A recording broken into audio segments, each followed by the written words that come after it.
Marcos capítulo 3. Noutra ocasião ele entrou na sinagoga, e estava ali um homem com uma das mãos atrofiada. Alguns deles estavam procurando um motivo para acusar Jesus. Por isso o observavam atentamente, para ver se ele iria curá-lo no sábado. Jesus disse ao homem da mão atrofiada: levante-se e venha para o meio. Depois Jesus lhes perguntou: o que é permitido fazer no sábado? O bem ou o mal, salvar a vida ou matar? Mas eles permaneceram em silêncio. Irado, olhou para os que estavam à sua volta e, profundamente entristecido por causa do coração endurecido deles, disse ao homem: estenda a mão. Ele a estendeu, e ela foi restaurada. Então os fariseus saíram e começaram a conspirar com os herodianos contra Jesus, sobre como poderiam matá-lo. As multidões seguem Jesus. Jesus retirou-se com os seus discípulos para o mar, e uma grande multidão vinda da Galiléia o seguia. Quando ouviram a respeito de tudo o que ele estava fazendo, muitas pessoas procedentes da Judeia, de Jerusalém, da Idumeia, das regiões do outro lado do Jordão e dos arredores de Tiro e de Sidom foram atrás dele. Por causa da multidão, ele disse aos discípulos que lhe preparassem um pequeno barco, para evitar que o comprimissem. Pois ele havia curado a muitos, de modo que os que sofriam de doenças ficavam se empurrando para conseguir tocar nele. Sempre que os espíritos imundos o viam, prostravam-se diante dele e gritavam: tu és o Filho de Deus. Mas ele lhes dava ordens severas para que não dissessem quem ele era. São nomeados os 12 discípulos. Jesus subiu a um monte e chamou a si aqueles que ele quis, os quais vieram para junto dele. Escolheu 12, designando os apóstolos, para que estivessem com ele, os enviasse a pregar e tivessem autoridade para expulsar demônios.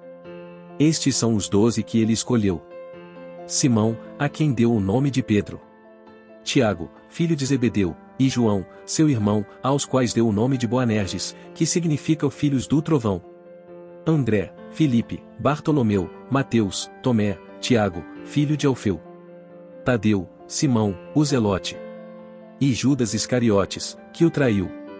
Jesus e Satanás. Então Jesus entrou numa casa, e novamente reuniu-se ali uma multidão, de modo que ele e os seus discípulos não conseguiam nem comer. Quando seus familiares ouviram falar disso, saíram para trazê-lo à força, pois diziam: ele está fora de si. E os mestres da lei que haviam descido de Jerusalém diziam: ele está com Beelzebu. Pelo príncipe dos demônios é que ele expulsa demônios. Então Jesus os chamou e lhes falou por parábolas: como pode Satanás expulsar Satanás? Se um reino estiver dividido contra si mesmo, não poderá subsistir. Se uma casa estiver dividida contra si mesma, também não poderá subsistir. E, se Satanás se opuser a si mesmo e estiver dividido, não poderá subsistir. Chegou o seu fim. De fato, ninguém pode entrar na casa do homem forte e levar dali os seus bens, sem que antes o amarre. Só então poderá roubar a casa dele. Eu asseguro que todos os pecados e blasfêmias dos homens lhe serão perdoados, mas quem blasfemar contra o Espírito Santo nunca terá perdão. É culpado de pecado eterno. Jesus falou isso porque eles estavam dizendo: ele está com um espírito imundo.